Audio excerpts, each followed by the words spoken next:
লড়াইটা সম্পূর্ণ অরাজনৈতিক লড়াই, এটা সাধারণ মানুষের লড়াই। আগামী দিন আপনার আমার ভালোভাবে বেঁচে থাকার লড়াই, আগামী প্রজন্মকে ভালোভাবে বাঁচিয়ে রাখার লড়াই।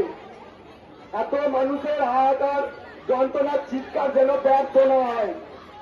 এই সময়ে সবাইকে ঐক্যবদ্ধ হয়ে লড়াই করতে হবে। সাধারণ মানুষের উদ্দেশ্যে বলি, নিজেদের মধ্যে এই সময়ে কেউ দ্বন্দ্ব করবেন না, সবাই সবারই পাশে থাকুন।